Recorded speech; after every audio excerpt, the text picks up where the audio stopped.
আমাকে এই কথা বললো? কই, আমরা তো দেখিনি। এই, তুই বলছিস? এই তুই? আরে দোস্ত, এ কথা কি আমরা বলতে পারি? এই সত্যি করে বল, কে বলছি? পাদওয়ালি বল, পাদওয়ালি বলছিস? আমরা বলতেই পারি না এই কথা। হাজার হলো আমাদের আপন মানুষ। ঠিকই তো, আপন মানুষকে কি পাদওয়ালি বলা যায়? তা বেআইন, কখন আসছেন আমাদের বাসায়? আর ছাদে কি করেন? যখন ইচ্ছা তখন আসবো, যখন ইচ্ছা তখন ছাদে আসবো। ছাদ কি আপনার বাপের নাকি? না না, আমার বাপের ছাদ হবে কেন? ছাদটা হলো আমার মায়ের একমাত্র স্বামীর। বাপের ছাদ হতেই পারে না। কথা বলিস না কেন? ঠিক কি না বল? একেবারে 100-100 ঠিক। বুঝলাম না, ইনডিরেক্টলি কি বলতে চাইলেন? বলতে তো চাইলাম অনেক কিছু। পাদওয়ালি না মানে বেআইন। কি বললেন? এই আঙুল দেখেছেন? এইরকম করে চোখ গেলে দেব। কত বড় সাহস! আমি ভয় পেয়েছি, ভয় পাইছি। কি রে, বলিস না কেন আমি ভয় পাইনি? হ্যাঁ, সত্যি অনেক ভয় পেয়েছে। আর একটু হলেই পাদ মেরে দিবে। ধুরবাল, কাদের সাথে কথা বলতে এসেছি? কথাটা বলে এর আগে গজগজ করতে করতে আমি ছাদ থেকে নিচে নেমে আসলাম।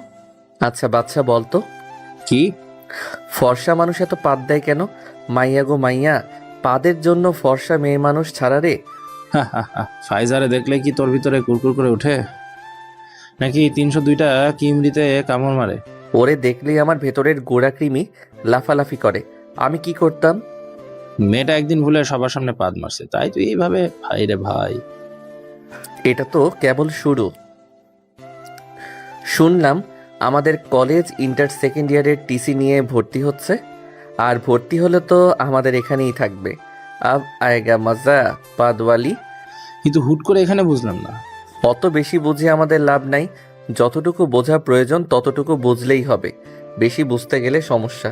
সময় আসলে আস্তে আস্তে জেনে যাব আমরা। আমি এই নিয়মে বিশ্বাসী। দোস্ত, সন্ধ্যা লেগে আসছে, নিচে চল। তাই আমি বাসায় যাব। তো চল না রে ভাই, নিচে না নামলে কেমনে যাব? এত কষ্ট করে নিচে দিয়ে নেমে ঘুরে আবার বিল্ডিং এ ওঠা সম্ভব না। এই গাছটা আছে কেন? তা অবশ্য ঠিক। ওকে যা। কথাটা বলার সাথে সাথে বাদশা ছাদের রেলিংয়ে ওঠে। এক লাফে আম গাছে উঠে পড়ে। তারপর আম গাছের ডাল বেয়ে ওদের বিল্ডিংয়ে নেমে পড়ে। মামা চলে আসছি। শালা, মাঝে মাঝে মনে হয় ব্যাচেলার পয়েন্টের শিমুল যেমন এই বিল্ডিং ওই বিল্ডিংয়ের কাপড় চুরি করে বেড়ায়, তুইও তার ফটোকপি।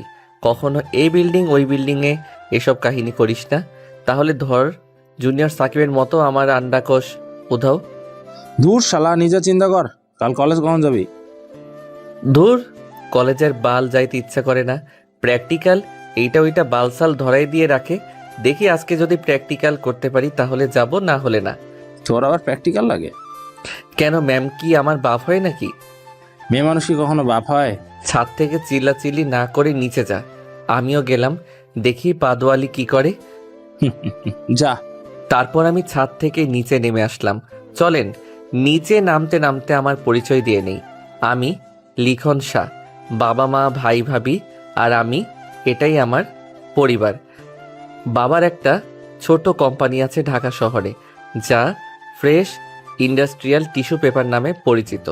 আমাদের কোম্পানিতে শুধু বিভিন্ন প্রকারের টিস্যু তৈরি করা হয় এবং তা বাংলাদেশের প্রত্যেকটি জায়গায় পৌঁছে দেওয়া হয়। মোটামুটি আলহামদুলিল্লাহ, কোম্পানি আমাদের ভালোই চলে। এই ব্যবসা প্রায় 20 বছরের। এই ব্যবসার মাধ্যমে টাকায় আমাদের জমি কিনা 2 তলা একটা বাড়ি করেছে এবং এখনও ব্যবসাটা বেশ ভালোই চলমান অবস্থায়। এক কথায় মোটামুটি বেশ ভালোই চলে। মা আর ভাবি সকাল বিকালে হাঁড়ি পাতিল ঠুংঠাং করে। আশা করি বুঝতে পারছেন। ভাইয়া ইসলামী ব্যাংকে কাউন্টার ম্যানেজার হিসেবে কর্মরত অবস্থায় আছে। আর আমি ঢং ঢং করে বেড়াই। ঢং ঢং বলতে ভুল, এবার ইন্টার সেকেন্ড ইয়ারে পড়াশোনা করতেছি। আর এত সময় আমার বন্ধুর কথা শুনলেন। ও আমার বেস্ট ফ্রেন্ড বাদশা।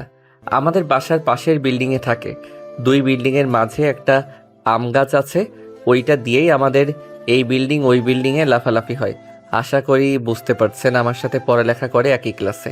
পরিচয় দিতে দিতে নিচে নেমে আসলাম। নিচে আসতেই, কিরে ফাইজা, কি বলেছিস?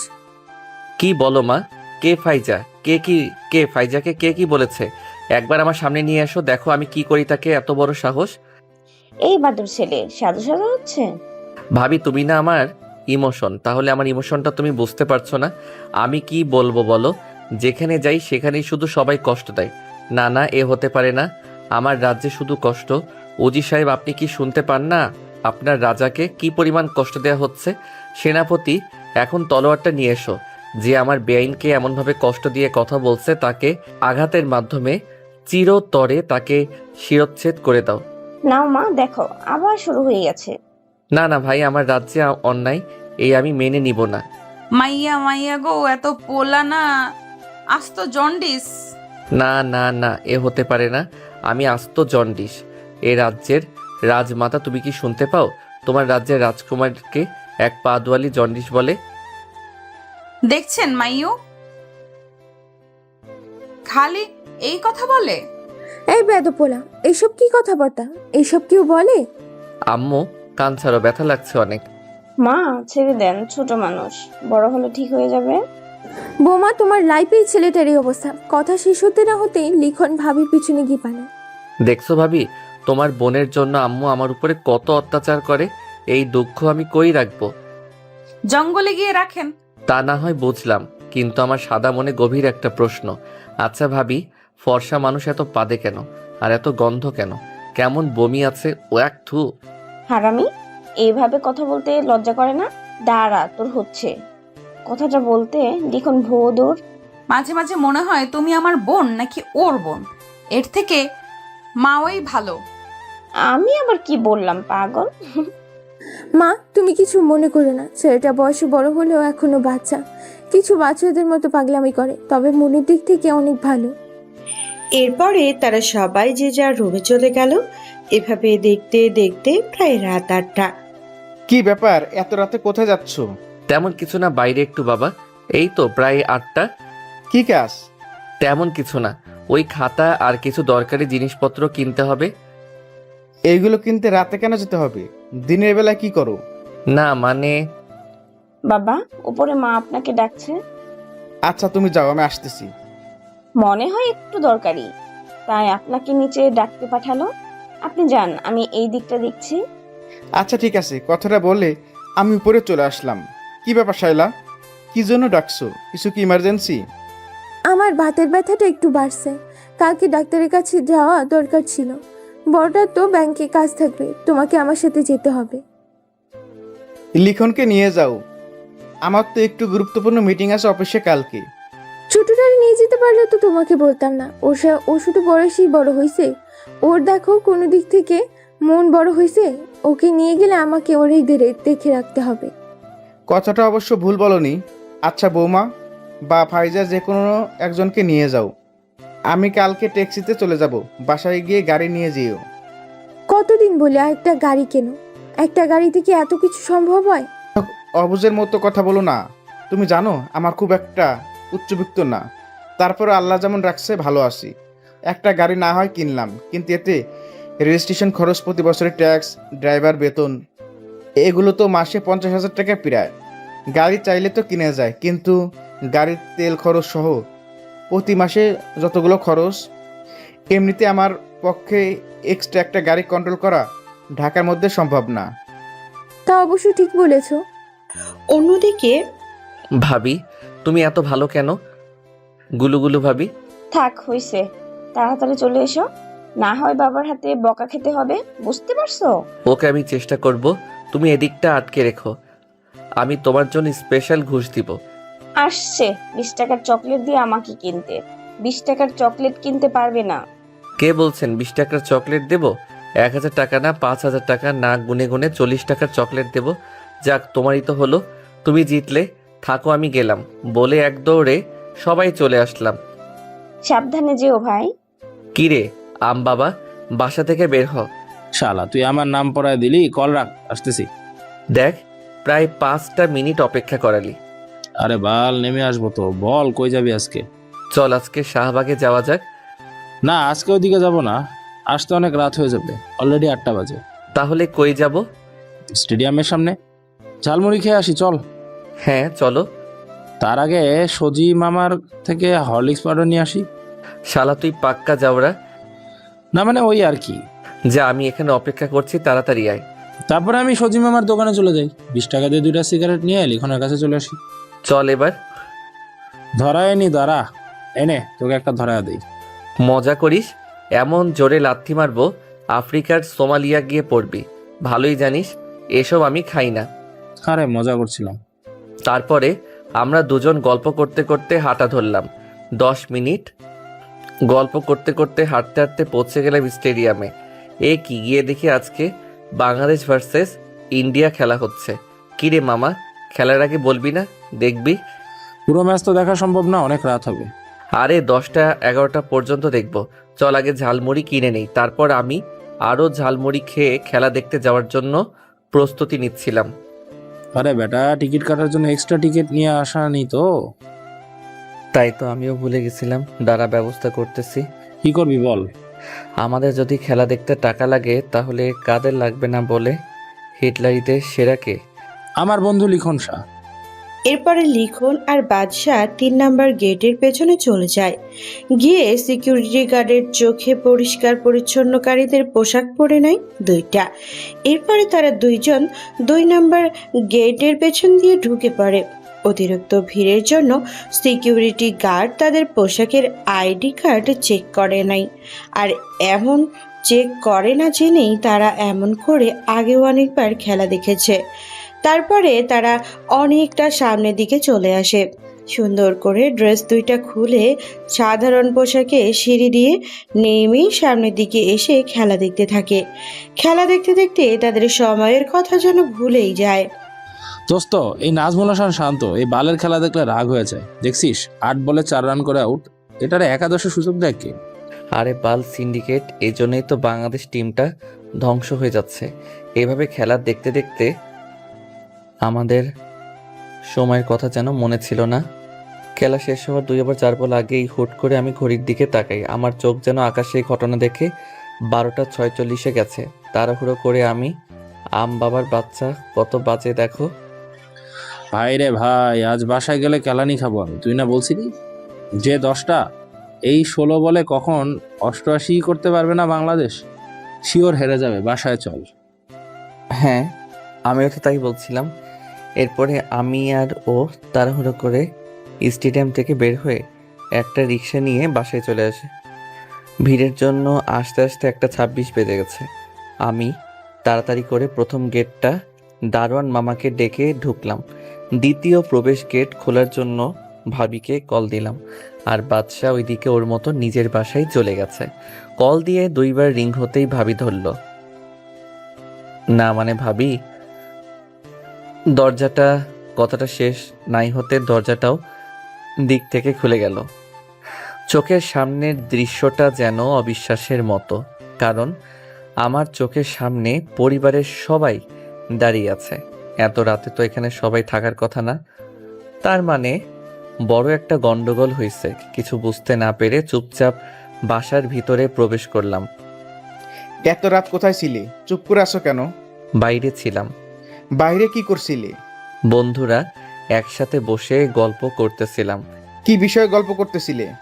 মা বাবাকে তুমি বলো না, এত এক্সপ্লেন করতে পারবো না আমি। কথাটা শেষ নাই হতে বাবা ঠাস ঠাস করে আমার গালে 2টা বসিয়ে দিল। এই প্রথম বাবা আমার গায়ে হাত তুলছেন। আমি অবাক দৃষ্টিতে তার দিকে তাকিয়ে আছি। সে বলতে থাকলো, মিথ্যা বলতে কবে থেকে শিখলে? এই ভিডিওটা কিসের? পরিষ্কার পরিচ্ছন্ন ড্রেস পরে তুমি কোথায় যাচ্ছ? তোমার বন্ধুদের সাথে? ভিডিওটা দেখে আমি অবাক হলাম। আমি আর বাদশা যখন স্টেডিয়ামে ক্রিকেট খেলা দেখতে ঢুকতেছিলাম, ড্রেস পরে ঢুকছিলাম। ওই ভিডিওটা হাতে ঝাড়ু ছিল, চোখগুলো আমার ছানা বড়া। এই ভিডিও এখানে কি করে আসলো? করলো কে? ভাবতে অবাক লাগে, আমি এতটা ফকির যে কিছু টাকার জন্য আমার নিজের ছেলে পরিষ্কার পরিচ্ছন্নতার কাজ করছে, তাও এত এত ক্রিকেট স্টেডিয়াম মানুষের মাঝে। হাই রে, তাহলে এত কষ্ট কাদের জন্য করি আমি? এ কি আমার দেয়া শিক্ষা? আমি কি বলবো কিছু বুঝতে পারছি না। আমি একটু ডান দিকে তাকাতেই দেখি ফাইজা মুচকি মুচকি হাসতেছে। আব্বুর হাতের ফোনের দিকে তাকাতেই দেখি ফোনটা ওর। বিষয়টা আর বুঝতে বাকি রইল না। হয়তো ওই ভিডিওটা করে আব্বুকে দেখাইছে যে পরিবারের সবাইকে রাগেতে আমার শরীর টকবক করতে লাগলো। তোর সবকিছুতেই প্রশ্রয় দিছি, এমনটা আমি আশা করিনি, কল্পনাও করিনি। কি জন্য এমনটা করছিস? কথাটা বলে শায়লা বেগম একটা জোরে থাপ্পড় মারে। বল। তারপর আমি শুরু থেকে সবাইকে ঘটনাটা খুলে বলি কেন এমন করছি। ভাই, তোমাকে কি আমরা টাকা পয়সা কম দেই এমনটা করলে? যখন যার লাগছে আমরা তো দিচ্ছি। তোমার ভাই দেয়, বাবা মা দেয়, এমনকি আমিও তোমাকে দিই। তোমাকে নিজের ভাইয়ের মতো করে না, নিজের ভাই মনে করি। এত জ্বালাও, এত কিছু করো, আমরা সব কিছু মেনে নেই। কখনো কি কোনো কিছু বলেছি তোমাকে? আসলে ভাবি, জীবনে কিছু কিছু জিনিস কি টাকা দিয়ে কিনতে পাওয়া যায় না? এই যে বাবা দাদি মারা যাওয়ার আগে তো দাদির মুখে শুনেছি, ছোটবেলা যখন তোমাকে 2 টাকা করে হাত খরচ দিত, তুমি স্কুলে যাওয়ার সময় 1 টাকা দিয়ে 4টা ঝাল চকলেট কিনতে আর 1 টাকার ঝাল মুড়ি খেতে। 4টা ঝাল চকলেট নাকি একটু একটু করে ভেঙে ভেঙে স্কুল শেষ হওয়া পর্যন্ত খেতে। আবার বিকালে আসলে মালাই আলা আসলে 2 টাকার একটা মালাই খাওয়ার জন্য কান্নাকাটি করতে। আজকে তো তুমি কোটি কোটি টাকার মালিক, এত বড় একটা কোম্পানির মালিক, হয়তো তুমি অনেক হিসেবি। এগুলো এমন বলবো না যে আমার প্রয়োজনীয় খরচপাতি তুমি দাও না। যখন যা দরকার না চাইতেই তোরা সবাই আমাকে দাও। এমন একটা পরিবার পেয়ে সত্যি আমি মাঝে মাঝে নিজের কাছে প্রশ্ন করি, এত ভালো কিছু কি আমার যোগ্য? এই যে ভাবি, জীবনে কখনো শুনি নাই যে একটা ভাবি এতটা ভালো হতে পারে। তাকে না দেখলে কখনো বুঝতে পারতাম না। যত ভুলগুলো করি ভাবি সবকিছু তোমাদের থেকে লুকাই। মা এত ভালোবাসে আমায়, বাবা যখন যা প্রয়োজন তুমি দিয়েছ। ভাইয়ের কাছে কখনো কিছু চেয়ে পাইনি এমন না। তবে তুমি যে এখন এত টাকার মালিক, ছোটবেলায় সেই 2 টাকায় যে সুখ পেতে, এখন কি এত টাকা দিয়ে কি সুখ কিনতে পারবে?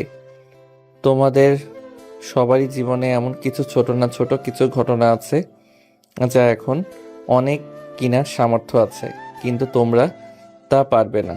সে দিনগুলো টাকা দিয়ে আর ফিরে পাবে না। আমি চাইলে টিকিট কেটে ঢুকতে পারি, 1টা না 2টা না 100টাও পারি। তবে এই ছোট্ট বিষয়ে যে মানসিক শান্তি থাকে, আমরা যে মজা পাই, তার 100 কোটি টাকা দিয়ে কেনা সম্ভব না। তোমরা কি মনে করো এটা কি আমরা দেই না? অবশ্যই দিয়ে দেই, তবে অন্যদিন অন্যভাবে। বুঝতে পারছি বাবা, সত্যি আমার ভুল হয়েছে। হ্যাঁ, ওই দিনগুলো আর টাকা দিয়ে আমি ফেরত পাবো না। অনেক মজার ছিল রে, হয়তো আর কোনোদিনও পাবো না ফিরে। তোর গায়ে হাত তোলার জন্য আমাকে মাফ করে দিস। আরে বাবা, কি বলো, এটা তোমার দায়িত্ব এবং তুমি তা পালন করছো। আমি কিছু মনে করিনি। তুমি এভাবে বললে এবার সত্যিই খারাপ লাগবে। আচ্ছা, তুই খাবার খেয়ে রুমে যা, আমি উপরে গেলাম। আচ্ছা বাবা। বাবার পিছনে পিছনে মা উপরে চলে যায়। সরি ভাই, না মানে না না, এই সরি আমি মানি না। সেনাপতি রাজ্যের রাজাকে এত বড় কথা বলার অপরাধে অভিযুক্ত করে 1 কাপ ব্ল্যাক কফি বানানোর অর্ডার করা হলো। সময় মাত্র 5 মিনিট, তাহলেই সরি মেনে নেওয়া হবে। রুমে যা, আমি কফি বানিয়ে পাঠিয়ে দিচ্ছি। এরপরে কফি বানাতে চলে যায় অন্যদিকে। পাদওয়ালি, বিষয়টা মনে থাকলো। এই সাদা সুন্দর মুখের উপরে যদি পাদ না আমি মনে রাখিও। ওয়াক্থু, বেয়াদব ছেলে কোথাকার। যাই বলো, বিষয়টা আমার মনে থাকবে। দ্বিগুণ প্রতিশোধ আমি নিব। আসছে, দেখা যাবে। কথাটা বলেই ফাইজা মুখ বাঁকা করে উপরে চলে যায় আর লিখন তার নিজের রুমে চলে যায়। রুমে গিয়ে বসতেই ছোট স্যার, ভাবিমণি আপনার জন্য কফি বানাই পাঠাইলো। এখানে রেখে যাও। এরপর দরজা আটকে কফি খেতে খেতে বেলকনিতে গেলাম। দেখি মাঝরাতে চাঁদ আকাশে ঠিকই উঠেছে, কিন্তু অনেকটা রাগ হলো আমার। কত বড় বেয়াদব মেয়েরে বাবা, কিভাবে আব্বু আম্মুর কাছে আমাকে খারাপ করতে গেল। এতেও লাভ কি? এর প্রতিশোধ আমি নিব। বাবার কি অবস্থা? বাসায় ঠিকঠাক আছে তো? কল দিয়ে দেখি। দোস্তরে আমি শেষ। আমার পিছনে ঝাড়ু দিয়ে আম্মু 3 খান বাড়ি মারছে। এক দৌড়ে রুমে এসে আটকায় দিছিল। অনেকক্ষণ বকা দিয়ে রুম থেকে মাত্র নিজের রুমে গেল। শালা, তোর সাথে গেলেই একটা না একটা ঝামেলা। আজকে ঝাড়ুর বাড়ি খাওয়ালি। ঠিক আছে শালা বাবা, তোরে বলছিলাম না সময় দিকে খেয়াল রাখিস। খেলায় এত মগ্ন হয়ে গেলি যে এত বেঁচে গেল। যা হয়েছে তো হয়েছে, এখন সান্ডার তেল মালিশ কর। দূর শালা, এই তেল তো বাসরাতে মালিশ করতে হয়, তাহলে কপিলের জাপানি ইঞ্জিন শক্ত হয়। তোর পেছনে আন্টির আরো 2টা মারা উচিত ছিল, তাহলে তোর অস্ট্রেলিয়ান ইঞ্জিন ভালো থাকতো। কথাটা বলে কফিটা শেষ করলাম আস্তে আস্তে। অনেক টায়ার্ড হয়ে গিয়ে ঘুমিয়ে পড়লাম রাত্রে। আর খাওয়া হলো সকালবেলা। কি রে লিখন, উঠবি না? মা সকালবেলা তো চিল্লাচিল্লি কেন করো? আরে উঠ, ফ্রেশ হয়ে খেয়ে নে, আজকে তো তোদের কলেজ আছে। হ্যাঁ আছে তো। তো মানে কলেজ যেতে হবে না? হবে তো মা, তুমি যাও, উঠতেছে। তাড়াতাড়ি আসিস, আমি ডাইনিং এর খাবার বেড়ে রেডি করছি। আচ্ছা। 1 ঘন্টা পর। সবাই তো চলে আসলো, লিখন কই? কালকের বিষয়টা নিয়ে কি রাগ করেছে আমাদের উপরে? তোমার যে ছেলে, ওর জুতা দিয়ে মারলেও কি দাঁত কেলানো বন্ধ হবে? বল তুই। অপরদিকে ফাইজা কথাটা শুনে মুচকি মুচকি হাসছে আর খাবার খাচ্ছে। বৌমা, একবার গিয়ে দেখো তো কি অবস্থা। বাবা, আপনি খেতে থাকেন, আমি যাচ্ছি। ঠিক আছে। এরপরে যে যার মতো খাবার খেতে থাকে। লিখনের ভাবি চলে যায় তাকে ডাকতে। এই লিখন, উঠে পড়, 9টা বেজে গেছে, খাবার টেবিলে সবাই ওয়েট করছে। কি বলো ভাবি, তুমি আমাকে আগে দেখবা না? 1 ঘন্টা আগে না মা ডেকে গেছে। আরে আমি ভাবছি ওটা স্বপ্ন। থাপ্পড় চিনিস, তাড়াতাড়ি খেতে আয়। তারপরে ভাবি চলে যায়, গিয়ে খাবার খেতে বসে। তার একটু পরে লিখন ফ্রেশ হয়ে খাবার খেতে চলে আসে। এই হারামজাদা, তোরে কখন থেকে ডাকছি? থাক, না মানে খাবার খেতে বই। আমি চুপচাপ টেবিলে খেতে বসে পড়ি। টেবিল দেখে মোটামুটি সবাই আমার পছন্দই খাবার, কিন্তু এই যে প্রতিদিনের নেই, ডাইনিটারে দেখলে মেজাজটা খারাপ হয়ে যায়। খাবার খেতে বসলেই আইসে খাটাস বেটা। লিখন ও ফাইজা একে অপরের গোষ্ঠী উদ্ধার করতে থাকে বিড়বিড় করে, আর চুপচাপ খাবার খেতে থাকে, আর দুইজন দুইজনের দিকে আর চোখে তাকাতে থাকে। বাবা, কোম্পানির সাইডটা কেমন যাচ্ছে? মোটামুটি রে, আগের তুলনায় ডাউন। এদিকে দেখলে ওইদিকে দেখতে পারি না, আবার ওইদিকে দেখলে এইদিকে। দেশের মানুষ কতটা স্বার্থপর বুঝেছি তো।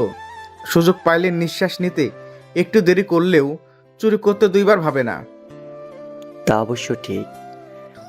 তোরে কত করে বললাম, জবটা ছেড়ে দে, কোম্পানি দেখাশোনা কর।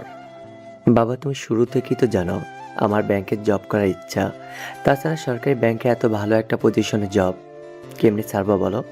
আর আগ্রহ হয় না। তাছাড়া লিখন তো আছে, ও তোমার হাতে একটু আগে দিলি তো হয়। ভাই এই জিনিসগুলো ভালো লাগে না। এর মধ্যে আমাকে কেন টানতেছে? এই সবের মধ্যে আমি নাই।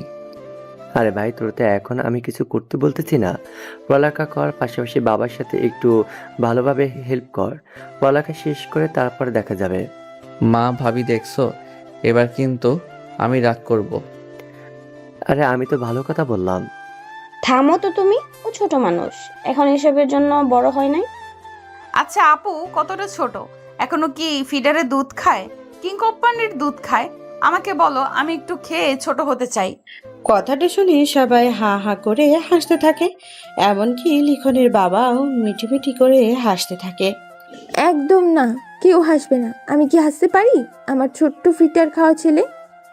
কথাটা বলে যে মিট মিট করে হাসতে থাকে, লিখনের চোখে তা এড়ায় না। মা তুমিও? ওরে কটকটি, দেখবো দেখবো, সব সুদে ফেরত নেব। ব্রয়লার মুরগির বড় বড় আন্ডা করবে, দেখা যাবে। বড় বড় আন্ডা কেন? গরম আন্ডা পারলেও দেখা হবে। এখানে তোমরা খাবার খাও সবাই। এভাবে মিনিট 2 চুপ ভালোই চলে। এর মাঝে হুট করে মা মাছটা দাও তো। এই নে। লিখন মাছের গামলাটা হাতে নিতেই নাক দিয়ে শুকতে থাকে। কিরে, খাবি নাকি? এভাবে কি করিস? বাবা, আপনার ছেলে মনে হয় ফ্লেভার নিচ্ছে। না আসলে কেমন যেন একটা গন্ধ আসছে, তোমরা পাচ্ছ না? কিসের গন্ধ? মা তুমিও পাচ্ছ না? না তো বাবা। মা কেমন মাছ থেকে পাত পাত গন্ধ কয়। ওয়াক, তোমরা কেউ পাচ্ছ না? আপু দেখছো, দেখছো তুমি? না, এই বাসায় আমি আর থাকবো না। আমার পক্ষে এই বেদব ছেলে, ফাইজলামি সবসময় করতে হয় না, এখানে বাবা আছে মা আছে, এসব কিন্তু ঠিক না। ওরে জন্ডিস মার্কা বোন, তুই আমার বোন নাকি ওর ভাবি? আমার বোন না ওর বড়? এর মাঝে টেবিলের নিচ থেকে ফাইজা ওর সোজাসুজি করে ঠাস করে একটা সাউন্ড হয় পাদের। ফাইজা তাড়াতাড়ি করে নিচের দিকে তাকাতে দেখে লিখন পা দিয়ে মোবাইল তার চেয়ারে সোজাসুজি ধরে আছে। তখনই বিষয়টা বুঝতে তার আর বাকি রইল না। হুট করে, দেখছো মা, আমি বলছিলাম না? ওরে আল্লাহ রে, কি গন্ধ, আর খাওয়া হলো না। ওয়াক, থু থু, মরে গেলাম রে, কি গন্ধ, থু থু। এসব কি অভদ্রতা? চুপচাপ খাও, না হলে উঠে যাও। সবার সামনে একজনকে এভাবে, এসব ছোটোখাটো অ্যাক্সিডেন্ট হলে চুপ থাকতে হয়। দিন দিন কি শিক্ষা পাচ্ছ তুমি? না বাবা, আসলে একটু বেশি বন্ধ ছিল। এরপর চুপচাপ সবাই খেতে থাকে, কিন্তু ফাইজা আর খাবার না খেয়ে রুমে চলে যায়। গিয়ে বসে। কুত্তা লিখন রে, তোরে আমি এমন শিক্ষা দিব, সময় আসলে হারে হারে মনে থাকবে। আমি ভুলবো না এই অপমান, সব আমার মনে থাকবে, হারে হারে মনে থাকবে। এরই মাঝে খাবার শেষ করে ভাবে ওইখানে চলে গেছে। রাগ করিস না বোন, আসলে ও একটু বাদর টাইপের তো, দেখছিস তো সবার সাথে দুষ্টুমি করে বেড়ায়, কিছু মনে করিস না। পক্ষপাতিত্ব করতে চলে আসলে বেশ ভালোই, আর দাঁত কেলায় হাসতে। থাম তুই, আমি ইচ্ছে করে হাসিনি। এসব কথা শুনলে যে কেউ হাসবে। রেডি হয়ে কলেজে যাও, আজ বিকেলে আমি আমার বোনকে নিয়ে শপিং করতে যাব। সত্যি আপু? হুম। এই না হলে আমার লক্ষ্মী আপু। ঠিক আছে। ভর্তি তো 2 দিন আগে কলেজে করাই দিল তোর দুলাভাই। যদি কোনো সমস্যা হয় তাহলে অবশ্যই বলবি। আর লিখন তো ওই কলেজেরই, হাজির হতে পারে, কিন্তু কোনো সমস্যা হলে অবশ্যই ওকে জানাবি, ও সাহায্য করবে। আর তা না হলে দুলাভাই আছে, খুব বেশি কারোর সাথে মিশতে যাবে না। ঢাকা শহরের মানুষ খুব বেশি একটা ভালো না, তুই যেমন ভাবিসনি সবকিছু তেমন হবে না, বুঝতে পারছিস বিষয়টা? যা, সাবধানে যা। ঠিক আছে আপু। এভাবে দেখতে দেখতে 6টা মাস চলে যায়। এই 6 মাসে লিখন ভাইদের সাথে এরকম দুষ্টু মিষ্টি মজা করতেই থাকে। লিখন বেশ ভালোই মজা পায়, কিন্তু এতদিনে ফাইজার এসবে লিখনের ওপরে প্রচন্ড পরিমাণে বিরক্ত। এমন অবস্থা যে 2টা থাপ্পড় মারতে পারলে শান্তি পাবে, কিন্তু সেটা পারবে না। এরপর লিখন আগের মতোই বাসায় এরকম দুষ্টুমি করে বেড়ায়। একদিন, কিরে, টেস্ট পরীক্ষা তো চলে আসলো, আড্ডা দিবি নাকি পরীক্ষায়? কি বই আছে তাই তো জানি না। আরে মনা 25 দিন আছে। আমি ওই একই টেনশন, কি দিয়ে কি বাল করবো বুঝতে পারছি না। সারাদিন টাঙ্কি মেরে বেড়ালে কি হবে? এখানে ওখানে ফিল্ডিং মারা। হারামখোর নেংটি দূরে শালা, তোর লগে থাকতে থাকতে আমারও একই অবস্থা। তুই নিজে আমাকে এমন করছস। এখন ভালো সাজার অভিনয় করলে মিডিল স্ট্যাম্পে কিন্তু রোড সার্ভিসিং করে ওই যে কালো কালো বিভিন্ন উপকরণ দিয়ে রোডের উপর দিয়ে যে জিনিসটা দিয়ে ডলা মারে না, ওই রোলার মেশিন দিয়ে কিন্তু ডলা মারবো। আরে থাম তোরা, তুই শালা সারাক্ষণ ফক ফক করিস। ওইদিকে দেখ, ওটা তোর শালি না, মানে তোর বাবির বোন না? মিরাজ ভাইয়ের সাথে কি করে? আমি ওর দিকে তাকাতেই না চাইতে মুখ দিয়ে মাশাআল্লাহ শব্দটা বের হয়ে যায়, কেননা আমি যেন সামনে এক অপূর্ব সুন্দরী রূপবতী মায়াবতীকে দেখি। তার হাত পা মুখ সারা বডি যেমন সাদা দুধে আলতা গায়ের রং, তার উপরে সাদা কালারের 3 পিস পরছে, তার উপরে সাদা ওড়না, ঠোঁটে হালকা গোলাপি লিপস্টিক, চোখে হালকা কাজল দেওয়া এবং চোখের 2 দিকের কোণায় হালকা ছোট করে টান করা কাজল দিয়ে, মাথায় কালো কালারের সানগ্লাস, উঁচু করে খুঁজে রাখা হাতে ব্ল্যাক কালারের ঘড়ি এবং সাদা জুতা। সব মিলিয়ে এক অপূর্ব সুন্দরী লাগতেছিল, বলার বাইরে। আমি যেন এক অদৃশ্য জগতে হারিয়ে গেলাম, শুধু তাকিয়ে আছি। কিরে, এভাবে তাকিয়ে থাকলে তো প্রেমে পড়ে যাবি, সাবধান বন্ধু। ওই আরে না, এমন কিছু না, যত সব উল্টাপাল্টা ভাবনা।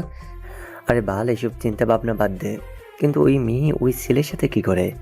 জানিসই তো ছেলেটা কতটা ডেঞ্জারাস। পুরো এলাকা তার ভয়ে কাঁপে।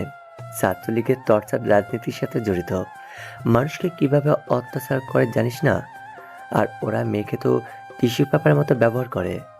একটা কিছু করে দিলে তখন কিন্তু 1000 লোক ধরেও কুল পাবি না। কাল যদি ওর গায়ে একটা কলঙ্কের দাগ দিয়ে দেয়। বন্ধু, কথাটা তুমি ভুল বলনি, একেবারে 100 কথার এক কথা। লিখন, এখনো সময় আছে, নিষেধ কর। কিন্তু ও কি শুনবে?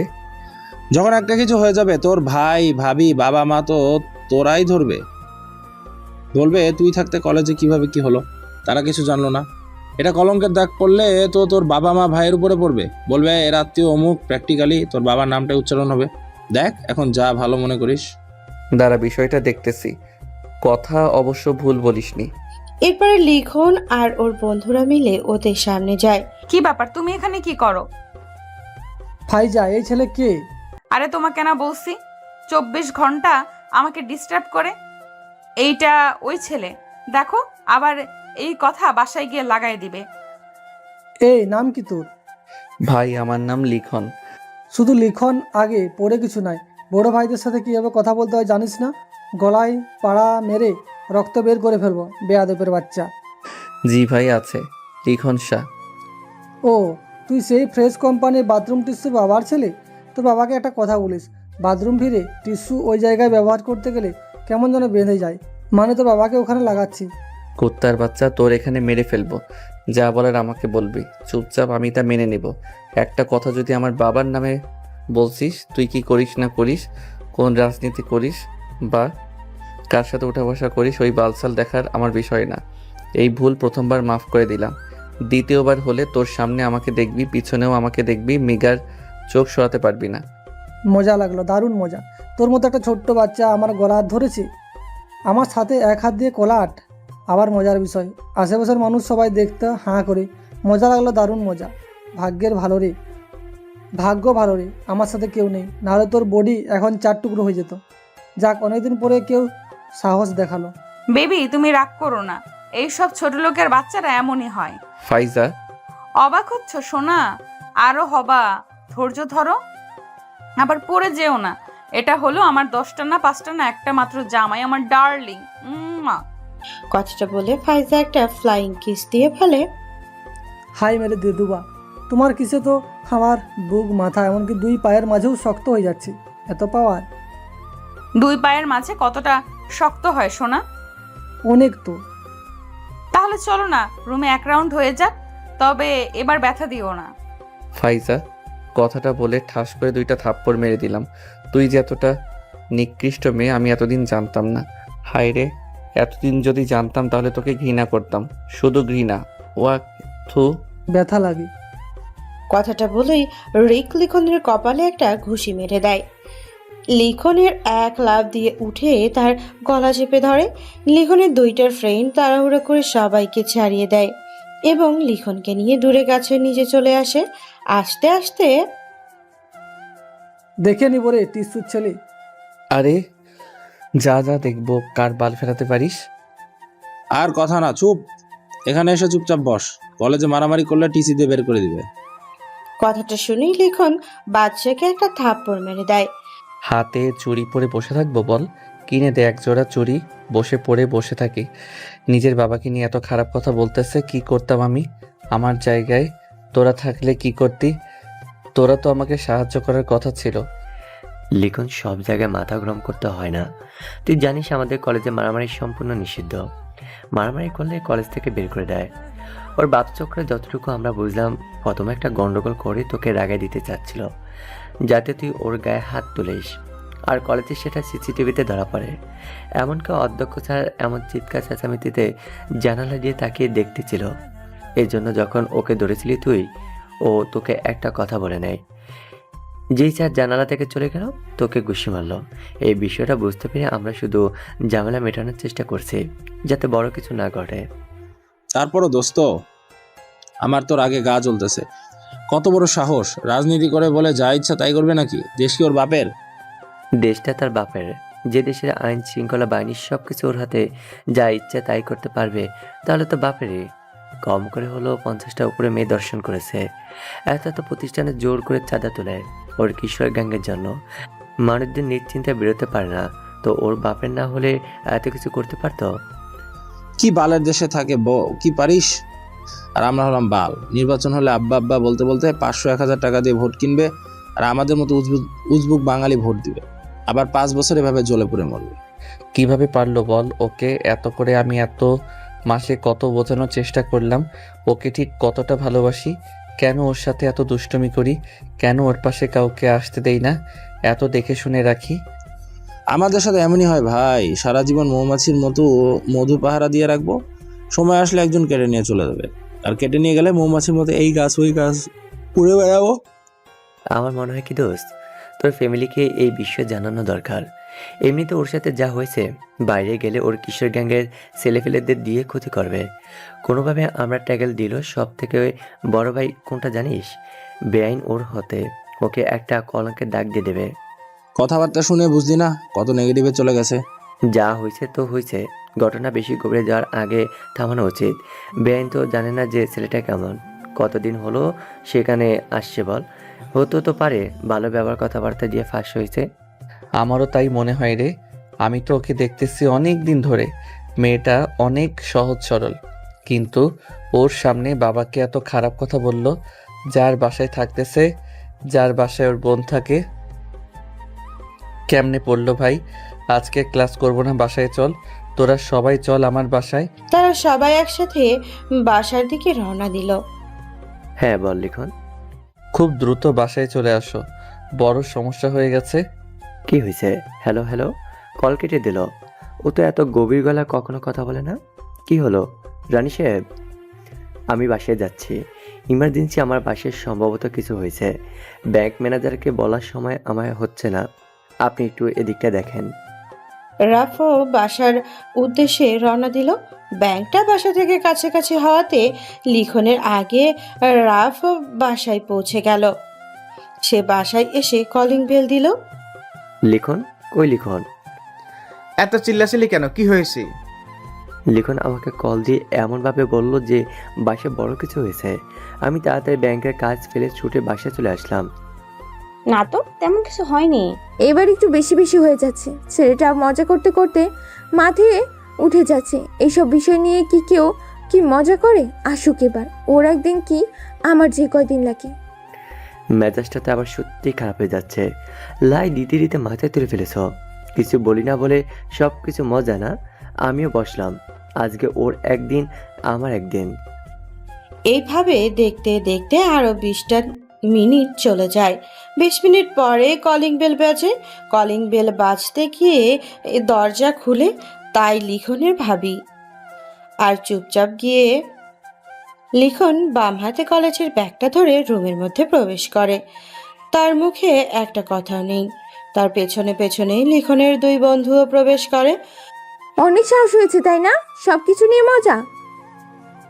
জোরে তোমার 32টা দাঁত ফেলে দেবো বেয়াদব। সব কিছুতে প্রশ্রয় দিই বলে এই না যে বাচ্চাদের মতো জানা তা বলবা করবা। কখন কি করতে হয় জানো না? হ্যাঁ হ্যাঁ, আমি বাচ্চা, তোমাদের তাই মনে হয়। একটু নরমভাবে কথা বলি বলে এই না যে আমি বাচ্চা। সবাইকে হাসি খুশিতে মাথাতে রাখি বলে এই না যে আমি বাচ্চা। কথাটা বলেই হাতের ব্যাগটা দেওয়ালে জোরে ছুঁড়ে মারে এবং সে একটু ঘুরেই দেওয়ালে থাকা 32 ইঞ্চি এলইডি টিভি হাত দিয়ে জোরে একটা ঘুষি মারে। টিভির কাঁচ ভেঙে খণ্ড খণ্ড হয়ে যায়। তার হাত দিয়ে টপ টপ করে রক্ত পড়তে থাকে এবং সে হাতকে উপরে তুলে সে ঝাঁকিয়ে কথা বলতে থাকে। মজা করি বলে এই না যে সব বিষয়ে মজা করব। তোমাদের কি এতটাই দায়িত্বহীন মনে হয় আমার?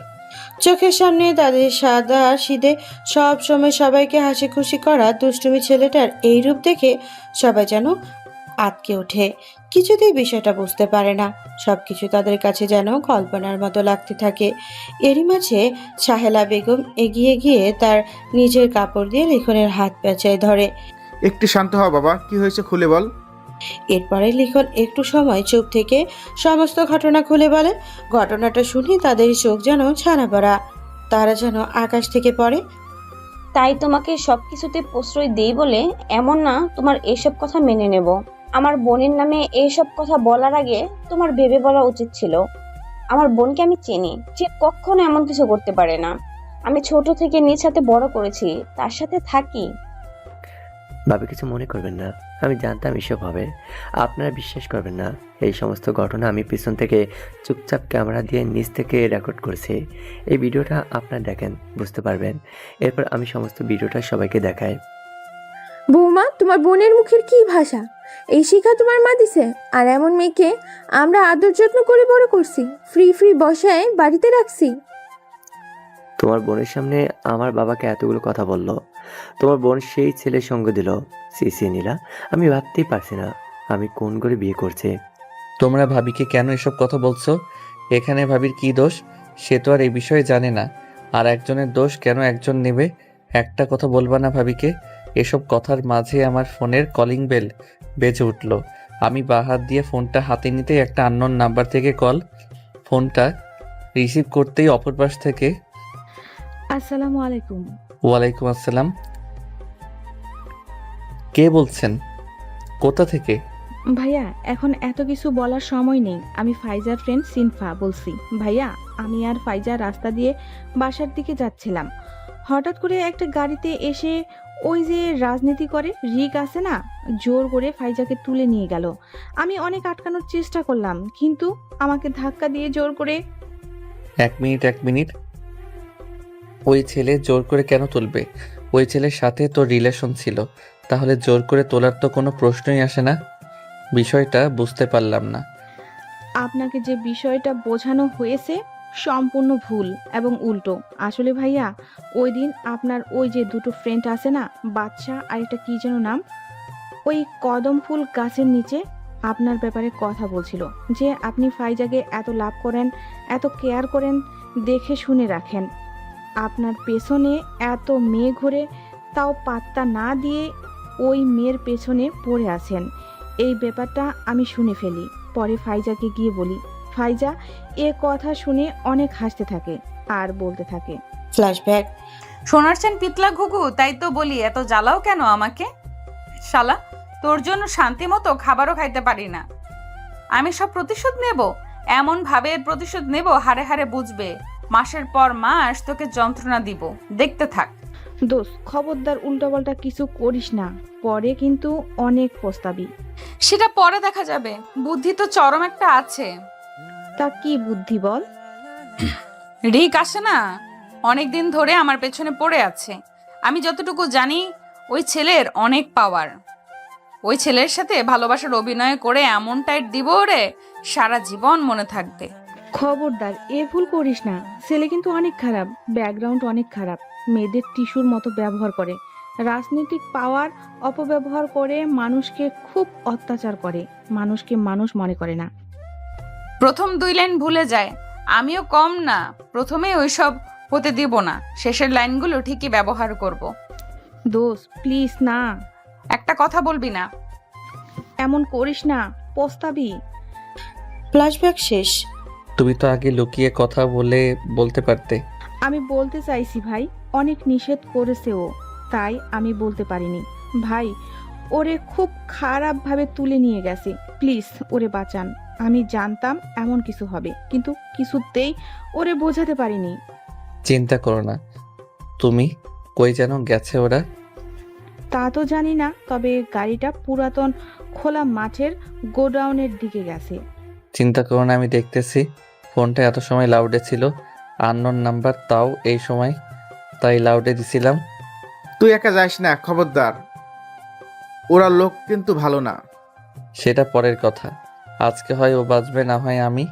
এর বাইরে কোনো কথা নেই। ওকে আজকে আমি এমন মারা মারবো ও নিজের নাম ভুলে যাবে। কথাটা বলে আমি বাসা থেকে বেরিয়ে আসলাম। এই বাচ্চা, এই নে চাবি, গ্যারেজ থেকে বাইক বের করে আন। দোস্ত, এভাবে খালি হাতে যাওয়া যাবে না, হাতে কিছু নিয়ে যেতে হবে আমাদের, না হয় ওদের সাথে পারবো না। আমি বাইক বের করছি, বাসা থেকে কিছু থাকলে নিয়ে। ছুরি তো নাই, হকস্টিক আছে, হবে? ছুরি লাগবে না, হকি স্টিক নিয়ে আয়। সবগুলো হাড় গুঁড়ো গুঁড়ো করে ভাঙবো, এমন মারা মারবো। এরপরে তারা নিজেদের মতো প্রস্তুতি নিয়ে নির্দিষ্ট গন্তব্যের দিকে বাইক নিয়ে রওনা দিল। অন্যদিকে ওদের ঠাকা অনেক বড় কিছু হয়ে যাবে। বাবা, অবস্থা ভালো না, পুলিশকে কল দাও, সাথে নিউজ রিপোর্টার নিতে হবে, না হয় ওদের জাত করা যাবে না। 1 মিনিট, একটা কল দিয়ে নি। হ্যালো, সেনাবাহিনীর ব্রিগেডিয়ার জেনারেল SM অব্রনীল। নাম্বার কই থেকে পেলেন, আর এখানে কেন কল করেছেন? বন্ধু, আমি বসির। বন্ধু, তোমার গলার আওয়াজটা তো ভুলি নাই। এত খুললে পরিচয় দিতে হবে না। কি অবস্থা, কেমন আছো? বন্ধু, এসব কথা পরে হবে। খুব বড় সমস্যার মধ্যে পড়ে গেছি। কি সমস্যা আমাকে বলো। তারপরে বর্ষির চৌধুরী সমস্ত ঘটনা তাকে খুলে বলে। সে শুনে রাজনীতি করে বলে যা ইচ্ছা তাই করবে, চিন্তা করো না, আমি এখনই 3 গাড়ি সেনাবাহিনী পাঠিয়ে দিচ্ছি। তুমি জায়গাটা অ্যাড্রেস সুন্দর করে টেক্সট করে একটা নাম্বার দিচ্ছি, ওই নাম্বারে পাঠিয়ে দাও। খুব বেশি সময় নাই, তাড়াতাড়ি করো, চিন্তা করো না। বাবা, আমার সাংবাদিককে কল দেওয়া শেষ, এখন চলো, আমাদের যেতে হবে।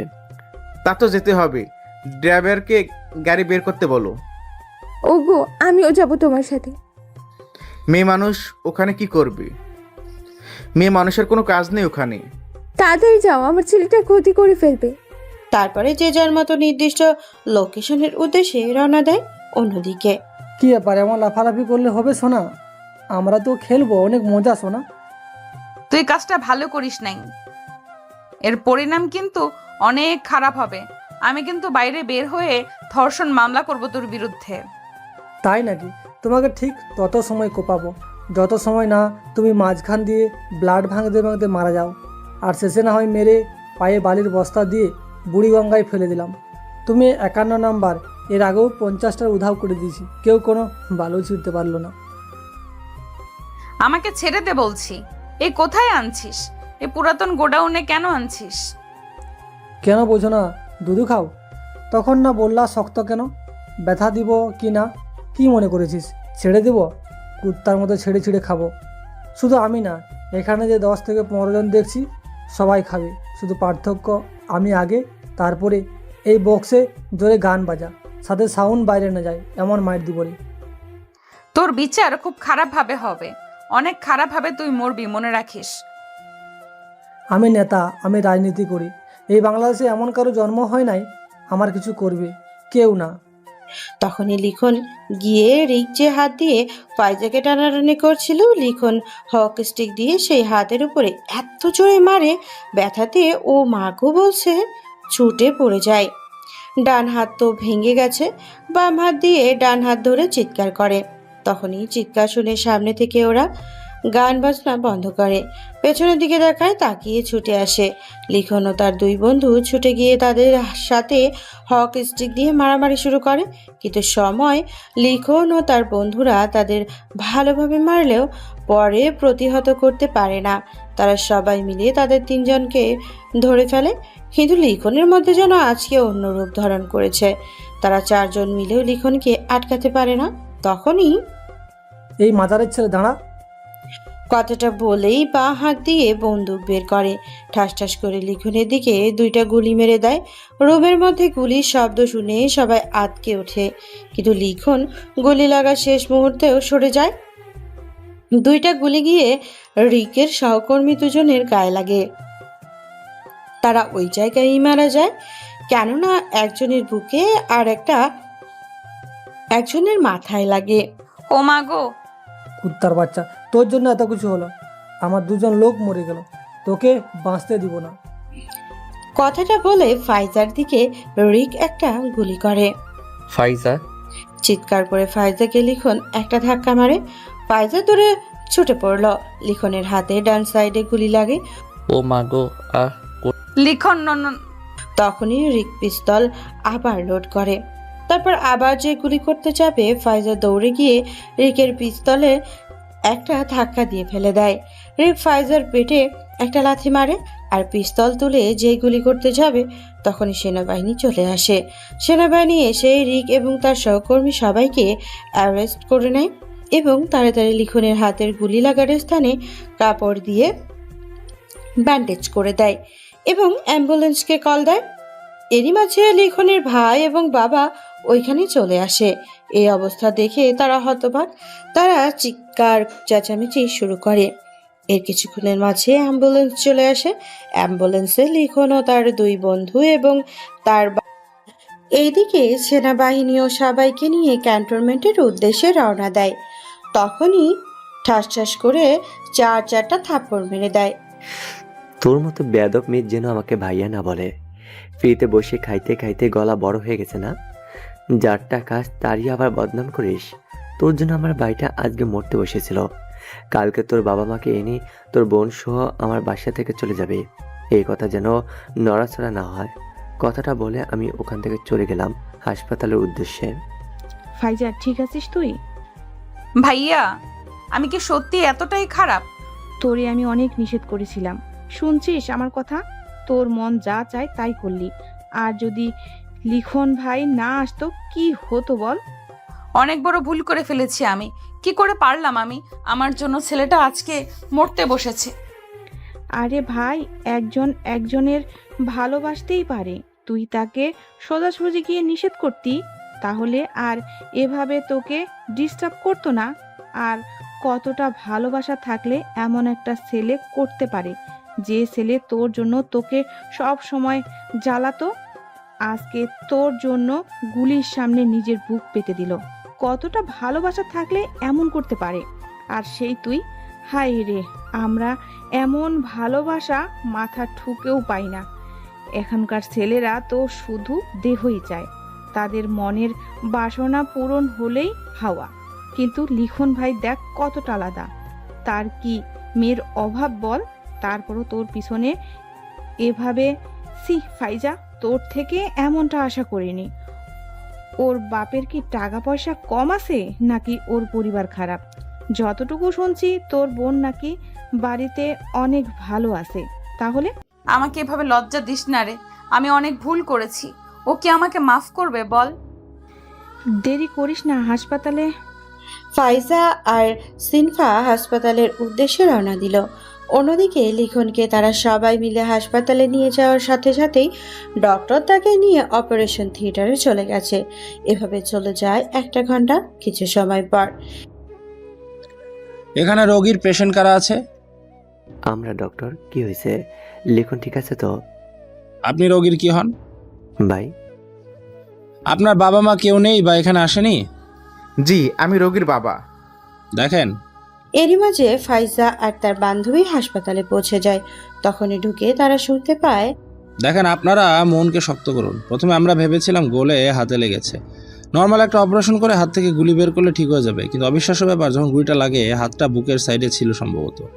আমরা যেটা বডি বিল্ড বলে থাকি, হাতের যে পিসিটা মাংস আছে, গুলি সেই মাংস দিয়ে ঢুকে তার বুকের বাম সাইডে গিয়ে আঘাত করেছে। আল্লাহর রহমতে হৃৎপিণ্ডে আঘাত করেনি, পাশ দিয়ে গিয়ে ফুসফুসে আঘাত করেছে। রোগীর নিঃশ্বাস নিতে প্রচুর পরিমাণে কষ্ট হচ্ছে। আমরা কোনোভাবে ব্যাকআপ দিয়ে রাখছি, জানি না কিভাবে বুকের হাড়ের ফাঁকা দিয়ে ঢুকে গেল। বুকের হাড়ে লাগলেও গুলিটা বেঁধে থাকতো। কিন্তু পেশেন্টের ভাগ্য খুব একটা ভালো ছিল না। ইমিডিয়েটলি এই বন্ড পেপারে সিগনেচার করে দিন। আমরা তো রিস্ক নিতে পারি না, একটা কিছু হয়ে গেলে আমাদের কোনো দায়বদ্ধতা থাকবে না। রোগীর অবস্থা খুব ভালো না, তাড়াতাড়ি করুন, আর বাকি টাকা ক্যাশ কাউন্টারে দিয়ে দিন। আমরা এখনই অপারেশন শুরু করব। কি বলছেন কি আপনারা? মাথা ঠিক আছে? দেখেন, যত সময় এসব কথা বলে নষ্ট করবেন, বিষয়টা কিন্তু আউট অফ কন্ট্রোল হয়ে যাবে। বাবা, দেরি না করে তাড়াতাড়ি অপারেশনের জন্য সিগনেচার করে দাও। তারপরে বাবা কিছুক্ষণ অবাক হয়ে তাকিয়ে সিগনেচার করে দেয়। ডক্টর চলে যায় অপারেশন থিয়েটারে। এর মাঝে আমি ডান দিকে তাকিয়ে দেখি ফাইজা একটা পাশে দাঁড়িয়ে কান্না করতেছে। বিষয়টা আমার খুব রাগান্বিত করলো, কিন্তু কেন জানি কিছু বললাম না আমি। এই মেয়ে বলে ঠাস করে 2টা থাপ্পড় মেরে দিলাম। তোমাদের কি আমরা কখনো কোনো ক্ষতি করেছি? তোমরা তোমাদের বোনের তাহলে এই শাস্তি দিলে কেন? আমার ছেলেকে কেন কেড়ে নিচ্ছ? কথাটা শুনে ফাইজা লিটনের বাবার পা ধরে কান্না করতে শুরু করে। তাওই বিশ্বাস করেন, আমি ইচ্ছে করে করিনি। কি থেকে কি হয়ে গেল আমি কখনো জানলে এমন করতাম না, বিশ্বাস করেন। তোমার বিশ্বাস কি আমার ছেলেকে ফিরে আনবে? বলো আনবে? এরই মাঝে হাসপাতালে ফাইজার আব্বু আম্মু, বোন এবং লিটনের মা প্রবেশ করে। ঢুকে লিখনের মা এসব শুনে চিল্লায় কান্না করতে থাকে। একবার ব্রেঞ্চের ওপরে বসে, একবার ধপ করে মেঝের উপরে আছাড় খেয়ে বসে পড়ে। কেউ যেন তাকে থামাতেই পারছে না। মায়েরা মনে হয় এমনই হয়, ছেলের বিপদে তাদের যেন তার থেকেও বেশি কষ্ট হয়। তখনই আব্বাম্মু, তোমাদের মেয়েকে নিয়ে একটু এখানে আসেন। বাবা, আমার মেয়ের কাজের জন্য আমরা সত্যি লজ্জিত। আমি যদি জানতাম কখনো আমার এই নির্লজ্জ মেয়েকে এখানে রাখতাম না। বিশ্বাস কর, আমার মেয়ে এমন ছিল না। এত এক্সকিউজ আমি শুনতে চাইনি আপনাদের থেকে। যাদের মেয়ে, যাদের পরিবার আমার পরিবারের ওপর সম্মান নাই, আমার বাবাকে এভাবে সবার সামনে অপমানিত করতে পারে এবং যাদের জন্য আমার একমাত্র ভাই আজ হাসপাতালে মৃত্যুর সঙ্গে লড়াই করতেছে, তাদেরকে তো আমি কোনো অপশনাল সুযোগ দেব না। আপনার 2 মেয়েকে নিয়ে আমার বাসায় যা যা আপনাদের আছে নিয়ে বের হয়ে যাবেন। 3 দিনের মধ্যে আপনার মেয়েকে আমি ডিভোর্স দেব। এই জায়গায় কোনো কম্পেয়ার চলবে না। এমন কইরো না গো, আমি পাগল হয়ে যাব। আমি তোমাকে ছাড়া কিভাবে থাকবো বলো? আমি তো কিছু করিনি। তোর বোন করা মানে তুই করছিস। তোমাকে ছাড়া আমি কিভাবে থাকবো বলো? আমি ভাই সবকিছু তো আমি করছি, আমাকে শাস্তি দিন, আমাকে মারেন দরকার পড়লে, এমন আমার বোনের সাথে করবেন না। আমার সংসার ভেঙে শান্তি পেয়েছিস বলে ফাইজার চুলের মুঠি চেপে ধরলাম। কি দিইনি আমি তোকে বল? তোকে এত আদর যত্ন দিয়ে রাখলাম, আমার সেই তুই কি না আমার সংসার ভেঙে দিতে? আপু গো, বিশ্বাস করো আমি একটাবার বুঝিনি, ছোট্ট একটা ভুল এত কিছু হয়ে যাবে আমাকে। তুই যে আমার মেয়ে, পরিচয় দিতেই ঘৃণা হচ্ছে। তোর জন্য আজকে আমার পেটে কেন জানি থুতু মারতে ইচ্ছে করছে। কেননা এই পেটে তোরে ধরছিলাম, হওয়ার আগে মরে গেলি না কেন? এমন মেয়েকে কেন যে। রাফ ভাইয়া দেখেন, এটা আপনাদের পারিবারিক ব্যাপার। যদিও আমার কথা বলা ঠিক না, তবে আমরা তো একজনের দোষ আরেকজনকে দিতে পারি না। বলেন, একজন অপরাধ করবে, আমরা আর একজনকে কেন অপরাধী বলবো? ভাবি তো অনেক ভালো একটা মেয়ে। আমি যতটুকু লিখনের মুখ থেকে শুনেছি, লিখন সুস্থ হলে এসব কথা শুনলে অনেক কষ্ট পাবে।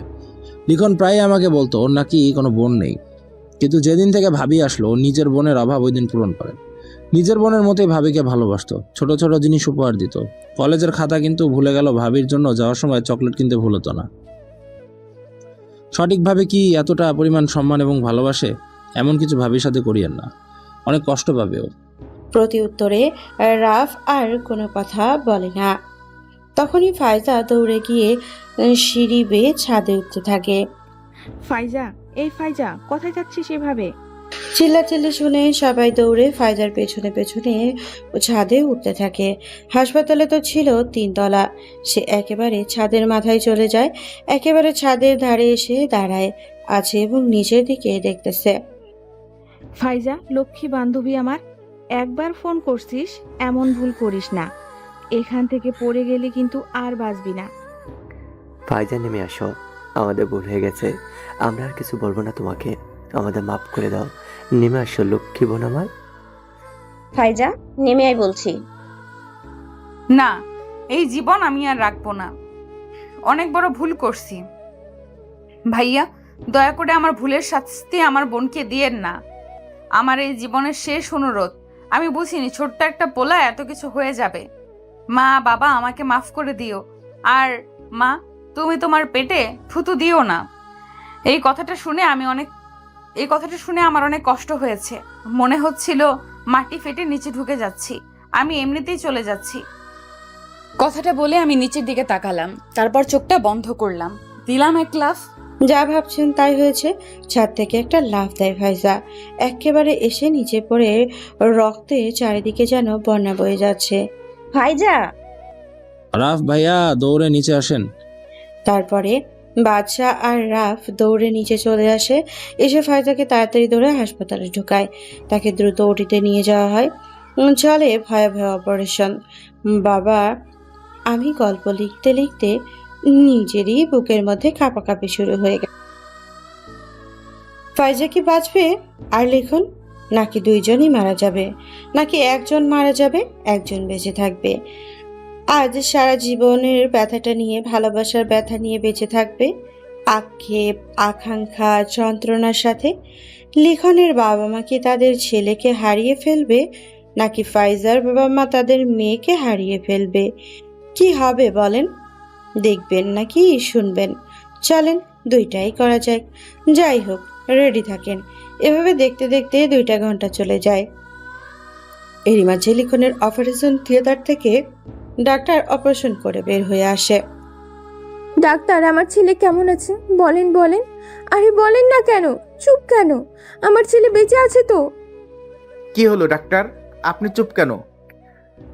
আমি তখনই ডক্টর দিকে তাকাই। ডক্টর মাথা নিচু করে ফেলে। তখন যেন আমার আকাশটা ভেঙে চুরমার হয়ে যায়। আমার বাড়িটাকে কি আমি হারিয়ে ফেললাম? আপনারা তো আতঙ্কিত হবেন না, অপারেশন সাকসেসফুল। লিভার সুন্দরভাবে আমরা ট্রান্সফার করে দিচ্ছি। এখন দুঃখের ব্যাপার হচ্ছে এবং ভয়ের ব্যাপার হচ্ছে রোগীর জ্ঞান ফিরতেছে না। আগামী 3 ঘন্টা 30 মিনিটের মধ্যে জ্ঞান না আসলে আপনাদের আশা ছেড়ে দিতে হবে। আজীবনের জন্য আর জ্ঞান আসবে না। লিখন! কথাটা বলেই সেন্সলেস হয়ে যায়, তাকে ওখানেই ভর্তি করা হয়। হায় রে হাসপাতাল, এক ঢেলে কয় পাখি মারবা? ফ্রি ফ্রি এতগুলো রোগ, টাকার ভাগ কিন্তু আমাকেও দিও। 2 পেশেন্ট 113-তে কে আছেন ফাইজা নামে? তারপর তারা সবাই ওইখানে দৌড়ে যায়। অপারেশন সাকসেস, তবে পায়ের একটা হাড় ভেঙে গেছে। প্লাস্টার বললে হবে না, ভয়াবহ ভাঙছে। আমরা স্পোক দিয়ে হাজ জয়েন্ট দিয়ে দিছি, আর শরীরে 2-1টা জায়গায় কিছু কেটে গেছে। ভাগ্য ভালো যে এমন ঘটনা হাসপাতালের পাশে হয়েছে। দূরে হলে রোগীকে নিয়ে যাইতে যাইতে মোর মারা যেত। রোগীকে এমন কি বলছেন যেমন সুইসাইড করার মতো পজিশনে চলে যায়? আপনাদের মতো ঘরের মেয়ে যদি সুইসাইড করে তাহলে সমাজ আজ কোথায় দাঁড়িয়ে? এটা কোনো কথা না। এই যাত্রা না হয় বেঁচে গেছে, পরের বার কি হবে বলেন? দেখে শুনে রাখবেন সবাই মিলে। মা, আমাকে মাফ করে দে রে, আমি রাগের মাথায় কথা বলেছি। না মা, আমি কিছু মনে করিনি। আমি তোমাদের মাফ করব কোন দিক দিয়ে? আমি তো কিছু মনে করিনি। তোমাদের জায়গায় যে কেউ থাকলে এমন করতো। সরি ফাইজা। সমস্যা নাই ভাই, আমি একটু লিখনের কাছে যাব, নিয়ে যাবেন? এই অবস্থায় বোন সম্ভব না তো ওর তো। তারপর আমি সমস্ত ঘটনা ওকে খুলে বললাম লিখনের ব্যাপারে। কোন কথাটা আমি ওর কাছে যাব বলেই আমি চিল্লাচিল্লি করতে শুরু করলাম, তখনই ডাক্তার চলে আসলো। কি ব্যাপার, আপনারা এত উত্তেজিত করছেন কেন রোগীকে? আমি লিখনের কাছে যাব, আমাকে লিখনের কাছে। এভাবে তো সম্ভব না। আমি জানি লিখন আমাকে পেলে ঠিক ওর জ্ঞান ফিরে আসবে, আমার লিখন ঠিক হয়ে যাবে। আমাকে লিখনের কাছে নিয়ে যাও। প্রথমে কেউ রাজি হয় না এত পাগলামি দেখে, আর না পেরে যখন ডক্টর দেখে এভাবে করলে দুইটারই ক্ষতি হবে, তাই ওর বেডে পাশাপাশি আইসিইউতে দিয়ে দেয়। আর সবাই বাইরে চলে আসে। ফাইজা লিখনের পাশাপাশি বেডে একবারে লাগানোর মতো এই কোন রকম একটা হাত দিয়ে লিখনের মাথায় হাত বুলিয়ে দিতে থাকে আর বলতে থাকে, লিখন আমার লিখন, তুমি আমাকে এত ভালোবাসো, আমি কেন আগে বুঝলাম না? মনে হচ্ছে নিজের মাথার চুল সব টেনে ছিঁড়ে ফেলি। আজ দেখো তোমাকে হারাতে বসেছি, তখন তোমার ভালোবাসা বুঝতে পারছি। এই জন্যই মানুষ বলে দাঁত থাকতে কেউ দাঁতের মর্ম বোঝে না। আমি দেখো ঠিক তেমন নির্লজ্জ। তোমার এত আদর, ভালোবাসা, দুষ্টুমি, ভালোবাসা আমি বুঝতে পারলাম না। সবকিছু কেমন প্যারা লাগতো, কিন্তু যখন বুঝলাম এগুলো আমার ভালোর জন্য করতে, তখন খুব দেরি হয়ে গেল। দেখো তোমার ফাইজা তোমার জন্য বসে আছে। উঠবে না? উঠবে না আমার লক্ষ্মী সোনাটা? ওঠো না, ওঠো।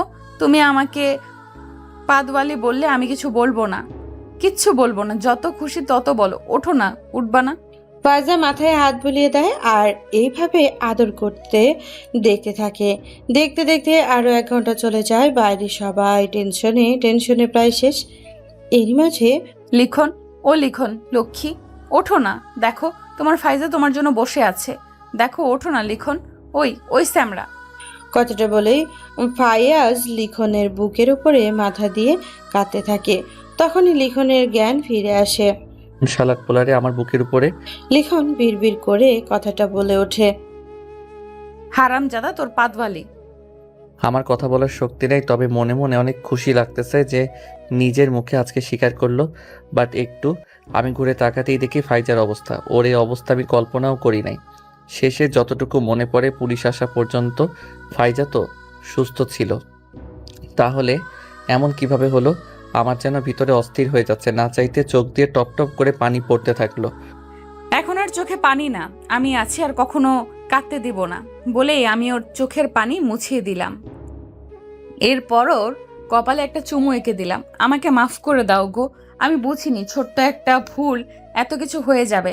আর যদি বুঝতে পারতাম তাহলে কখনো এমন করতাম না। কথাটা শুনতেই লিখন অভিমানে মুখটা অন্যদিকে ঘুরিয়ে রাখলো। আর তখনই দেখো এবার কিন্তু আমি সত্যিই মরে যাব। একবার মরতে মরতে ফিরে এসেছি। এতদিন বুঝিনি তোমার ভালোবাসা, আজ যখন বুঝতে পেরেছি দূরে ঠেলে দিও না। তোমার এই ভালোবাসা ছাড়া আমি আর থাকতে পারবো না, কোনোভাবেই আমার পক্ষে সম্ভব না। যদি এমন করো এর থেকে আমাকে মেরে ফেলো। তখনই লিখন মুখটা ঘুরিয়ে ডান হাতটা কষ্ট করে তুলে আঙ্গুলে ফাইজার ঠোঁটে দিয়ে চুপ করতে বলে। তখন আর ফাইজার বুঝতে বাকি থাকে না যে সে তাকে মাফ করে দিয়েছে। ফাইজা লিখনের বুকের উপরে পড়ে হু হু করে কান্না করতে থাকে। তার কান্না যেন কিছুতেই বাদ মানে না। আগে দেখে চোখের পানি, অন্যদিকে অন্তরের প্রাপ্তির প্রশান্তি, সবকিছু মিলে যেন একাকার। এই একাকারে যেন ভালোবাসার এরই মাঝে আইসিইউর জানালা দিয়ে বাদশা তাকিয়ে দেখে লিখনের চোখ খোলা। সে যেন এক প্রশান্তিময় নিঃশ্বাস নেয়। এটা যেন শান্তির নিঃশ্বাস, বন্ধুত্ব ফিরে পাওয়ার নিঃশ্বাস। তখনই তারা তাড়াহুড়ো করে সবাই কিভাবে প্রবেশ করে, কিন্তু ভেতরে প্রবেশ করে যা দেখে তারা যেন সত্যিই হতবাক। কারোর কল্পনায় ছিল না এমন দৃশ্য তারা দেখবে। দেখে লিখনের বুকের উপরে ফাইজা মাথা দিয়ে রাখছে, আর লিখন ডান হাত দিয়ে মাথায় হাত বুলিয়ে দিচ্ছে। এই আমার লজ্জা করে, আমি আর যাবো না। আমি লিখনের কানের কাছে গিয়ে বিড়বিড় করে বললাম, ওই শালা হারামজাদা, সবাই দেখছে, এখানে বাসর করবি নাকি? ঠিক বলছেন বিআই সাহেব। অনেক কিছু তো বুঝলাম, তবে এত কিছু কবে হলো? আমি গিয়ে দুইটার কান ধরলাম। কিরে হারামজাদা, হারামখোর দুইটা! উপরে উপরে নিম পাতা, ভিতরে রসমালাই না? আর বাইরে বাইরে ঝামেলা আমাদের হচ্ছে। তোরা বাড়ি ফের, তারপর। বউ কি বুঝলে? ভিতরে টাঙ্কি মেরে একাকার, আর উপরে আমাদের সামনে কি প্রকাশ করছে, বুঝতে পারছো ব্যাপারটা? তুমি আমার সাথে কথা বলবে না, তুমি আমার কেউ না। আমার উপরে এভাবে রাগ করো না। ওই সময় তো রাগের মাথায় কথায় কথায়। যে লোক রাতে মুততে উঠলেও বউ লাগে, সাথে করে নিয়ে যাওয়া লাগে, সেই লোক কত বড় ডায়লগ মারছে। তুই আমার সাথে কথা বলবি না। রাগ করিও না, কেমনি কি হয়? আচ্ছা, বউ না হলেও পরে বুঝিয়ে বউ করে নেব। এখন এদের যে অবস্থা, এদের না আটকালে এখানে উল্টাপাল্টা করে নেবে। আপাতত শালি হলে তো দোষের কোনো নেই। আ আ করে হা বন্ধ করো শালিমশাই। ভাইয়া ভাবি, তোমরা কি লাগালে এখানে? আঙ্কেল আন্টি তাও মাওই সবাই আছে, সাবধানে কথাবার্তা বলবে না? আমাদের নির্লজ্জ বংশ, এখানে লজ্জা নেই। কিরে নির্লজ্জ মেয়ে, এখনো বুকের উপরে সবাই আছে তো? এ থাকলেও না থাকলেও দেখার বিষয় না। আমি আমার জামাইয়ের বুকের থেকে সরবো না। কি বলে মেয়ে, এখনো বিয়ে হলো না? বিয়ে হলে হলো, না হলে না। ও আমার জামাই, আর কিছু বুঝি না। আর আমি ওর বউ, পাতবতী। ও ভাই, মারো মুঝে মারো। এতদিন শুনেছি মায়াবতী হয়, এখন শুনছি পাদবতী। এভাবে দুষ্টুমিতে দিন কাটতে থাকে। দেখতে দেখতে 3টা মাস চলে যায়। এরই মাঝে ফাইজা আর লিখন মোটামুটি সুস্থ। এরপর তাদের বাসায় নিয়ে যায়। বাসায় গিয়ে কিছুদিন তাদের যত্ন সেবা নেওয়ার পর তারা এখন মোটামুটি সুস্থ। কিরে হবু বউ পেয়ে বাসা থেকে বেরোচ্ছিস না? ধুর, কি বলিস? কই তুই? এই বাসার নিচে মতিয়ার মামার চায়ের দোকান। আমি আসছি, 2টা চা বানাতে বল। শালা হারামখোর হারামজাদা, বদমাইশ বদনা বাজা। এত টাকা এত জায়গায় খরচ করি, আমার দরকার পড়লে নিজে থেকে 10-20 হাজার 50 হাজার দিয়ে দিস। এই চা খাইতে, এইটা ওইটা খাইতে আমার সাথে এমন ছ্যাঁচড়ামো করস কেন? এই 5-10 টাকায় কি মজা পাস? বন্ধুরে, বন্ধুর কাছে 5-10 টাকার খাবার মজা যে কি, এটা 5 স্টারের হোটেলে খেয়েও এরকম স্বাদ লাগে না। যারা যাদের বন্ধু বান্ধবীর কাছে খায় তারা জানে। কি বলেন পাঠকরা? তাড়াতাড়ি নিচে আয়। আমি নিচে গিয়ে ওর সাথে চা খেতে থাকলাম। এত মাসেও শুরু থেকে ঘটনা আমি জানি না, কেউ আমাকে বলে নাই। আমি ওকে জিজ্ঞেস করলাম ফাইজার ব্যাপারে, ও কেমনে এত অসুস্থ হলো। তারপরে বাদশা সমস্ত ঘটনা আমাকে খুলে বলে শুরু থেকে। কথাগুলো শুনে আমি অনেকটা অবাক হই এবং চমকে উঠি। সত্যি অবিশ্বাস্য ছিল। তবে এত মাসে ফাইজা যে আমাকে যত্ন করছে, বিয়ে করা বউ ফেল। একটা পানি লাগলে পানি ভরে খেতে দেয় না, নিজে থেকে সব কিছু এনে খাওয়ায়। যখন যা লাগে সব দেখা শুরু করে। সত্যি মেয়েটার চেঞ্জগুলো অনেক অনেক ভালো। এমন একটা বউ পাওয়া ভাগ্যের ব্যাপার। তাড়াতাড়ি অফিসিয়ালি বিয়ে করে নিতে হবে, তাহলে তো T20 ম্যাচে বিড়াল মারার লাইসেন্সটাও তো পেয়ে যাব। দোস্ত, এত কি ভাবিস বল? যাই হোক, বিয়েটা তো করে ফেলবি সামনে। আমার কি অবস্থা রে? আমি কাজটা সেরে নেই, তারপরে না হয় তোর ব্যবস্থা করব। এভাবে দেখতে দেখতে আরও 3টা মাস চলে যায়। এই 3 মাসে আমার বিয়ের ব্যবস্থা ফ্যামিলিগতভাবে করা হয়। বিয়ে করে আজকে বাসর রাতের দরজার সামনে দাঁড়িয়ে আছি, তখনই কালকে রাত থেকে কুত্তার মতো সাজাইছি, শুধু যাতে একটু সুন্দর করে বিড়াল মারতে পারিস। বিনিময়ে সবার মতো টাকা পয়সা চাচ্ছি না। তবে তোর বিয়ের সময় দেখেছি চাচা তো শালি, ওই পিস আমার লাগবে। ব্যবস্থা করে দিতে হবে মামা, না হয় ঢুকতে দেবো না। আচ্ছা দিব, এখন ঢুকতে দে। আমি ভাই বাকি কথা বিশ্বাস করি না, এখন নাম্বার দিবি। শালারে হাজার বুঝ দিলাম, কাজ হলো না।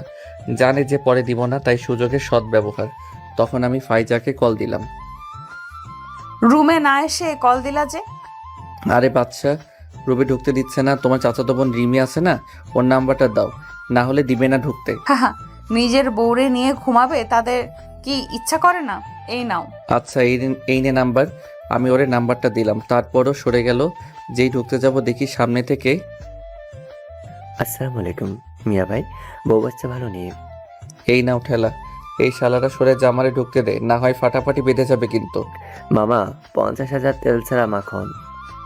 আমি জানি কাহিনী করলে আরও বাড়বে, কথা না বাড়ায়ে দিয়ে দিলাম। তারপর রুমের মধ্যে ঢুকে লক করে দিলাম। একটু পরে যে বসতে যাব, দরজার ওই দিক থেকে জোরে বলে উঠলো, এই রুম লক করিসনি, ভালো করে লক কর, না হয় বাড়ি থেকে সাউন্ড শোনা যাবে। লাঠি দেবো নাকি? জোরে জোরে বাড়ি মারিস যাতে এক বাড়িতে বিড়াল মরে যায়। আমায় বেবি হেলা খাইছে রে হঠাৎ তুলিয়া, হ্যাঁ বারে বারে বাড়ি মারে বিড়াল মারে না রে, আমায় বেবি হেলা খাইছে রে অত তুলিয়া। হারামজাদা, মনে রাখিস, বিয়ে করবি না জীবনে, এই দিন না আমারও আসবে। তারপর ওরা চলে গেল। আমি গিয়ে ফাইজার সামনে বসলাম। ঘন্টা দিয়ে বসে আছে লাল টুকটুকে শাড়ি পরে। আমি বিছানায় বসলাম। ঘোমটাটা তুলতেই ফাইজা আমার দিকে তাকিয়ে একটা চোখ মারলো। আমার জন্য একেবারে হাটে লাগলো। ও মাগো, তোমার ছেলেরে মাইরা ফেলছে পাদওয়ালি। সোনা পাতওয়ালি না পাতবতী হবে? জীবনে পাতওয়ালি অনেক বলছো, আজ থেকে দেখবা এই পাতবতীর শক্তি দেখবা। আজকে রাতে আমি খতম, পুরোপুরি খতম। এ খেলা দেখতে চাইয়া লজ্জা দিবেন না। আদেশক্রমে কর্তৃপক্ষ। এ খেলা করিতে চাহিলে বিয়ে করা লাগবে, তারপরে বাসর রাত্রে দেখতে পারবেন। আর যদি বউ থাকে হাত মুখ ধুয়ে চলে যান রুমে, তাহলেই বাকিটা পাতিহাস। পদ্মবতীর খেলা দেখবেন,